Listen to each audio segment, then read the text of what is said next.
Hello everyone, today we'll be talking about the Miracle of Dunkirk, also known as the Battle of Dunkirk, one of the more underlooked turning points for the Allied war effort during World War II.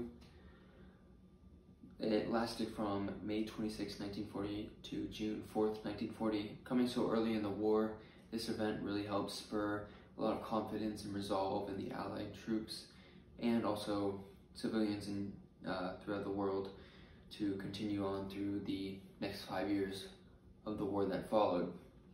So the town of Dunkirk is located in northern France on the Northern Sea and near the border of Belgium and France. And just to the southwest of this town is the Strait of Dover, which is the shortest point between Britain and France. So obviously this area, northern France, had a lot of battles, trade, and travel during World War II, just because it was a very advantageous spot to have during the war. So the Battle of Dunkirk essentially began with the end of the Phoney War. The Phoney War was the name given to the period when Germany invaded Poland in September of 1939, up until when the German army decided to use their blitzkrieg strategy in Northern Europe on Luxembourg, Belgium, and the Netherlands, and then eventually France. It was called the Phoney War due to the fact that during this time span between late 1939 and mid 1940, there was no large ground operations, there wasn't a lot of casualties, and basically the world was still watching to determine whether this was going to be an all-out war or not, after Germany basically shocked the world by invading Poland rapidly. So Germany essentially used blitzkrieg strategy, which is German for lightning attack, which is they take a lot of ground troops, infantry, tanks, trucks, and also some air support, and it's concentrated to go into enemy lines and basically take out enemy lines rapidly. Because of the brutality and the coordination of the strategy, it can take over enemy lines fairly quickly, which is why the three countries that Germany decided to invade after Poland, Luxembourg, the Netherlands, and Belgium, all succumbed very quickly to the German army and fell very fast. Luxembourg falling on May 10th, 1940, the Netherlands on May 14th, 1940, and then Belgium towards the end of the month. And then the German army eventually advanced into France, bypassing the Maginot Line, which the Allies thought the route that the German army would take. But the German army instead went through the Ardennes forest and caught the Allied powers off guard. This was mainly because the Ardennes forest had such rough terrain, and the Allied powers didn't think that the German army would consider going through it to conquer or to basically go through France, and they thought it would take too long, it'd be too hard for them to go through, but the Germans actually used it to their advantage. It took them only 2 days instead of the 15 that the Allied powers had expected, and they basically used the forest to their advantage, using it to basically cover their footsteps, cover their movements, and the German army was able to use this advantage to cut off communication between North and South France and the Allied powers. And because of this, the Allied powers were caught so off guard, the German forces were able to push the Allied forces, hundreds of thousands of Allied forces, back into the small sliver of northern France where Dunkirk was located.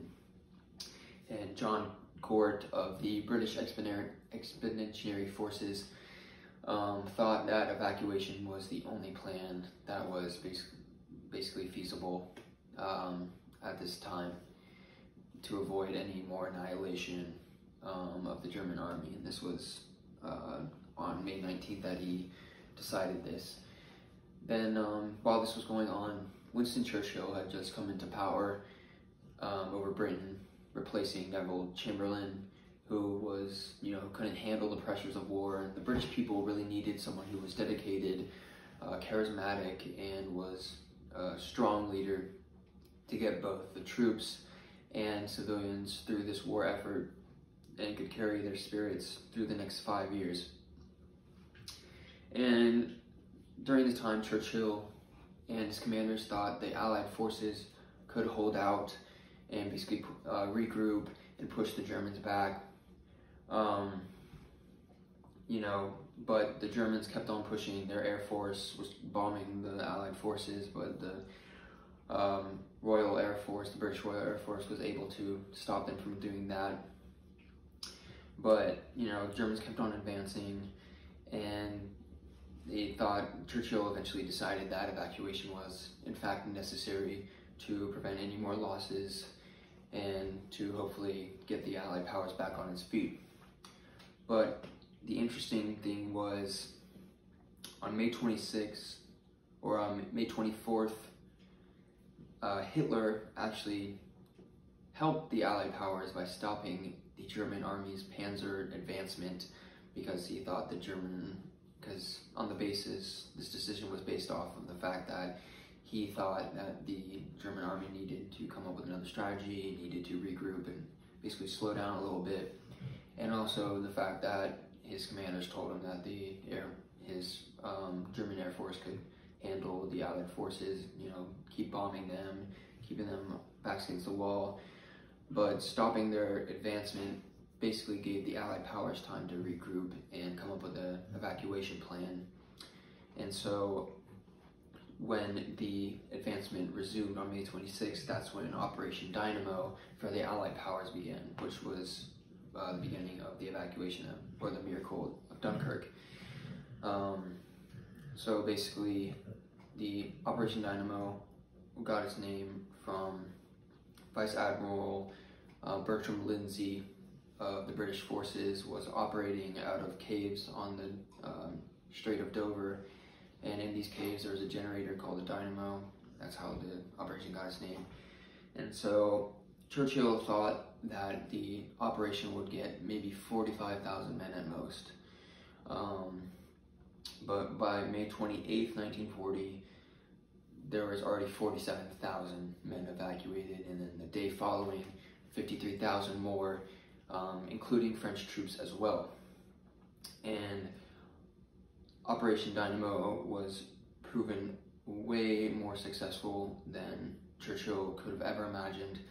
And basically, by the end of the operation, June 4th, there was 198,000 British troops evacuated, 140,000 French troops evacuated, totaling 338,000 troops.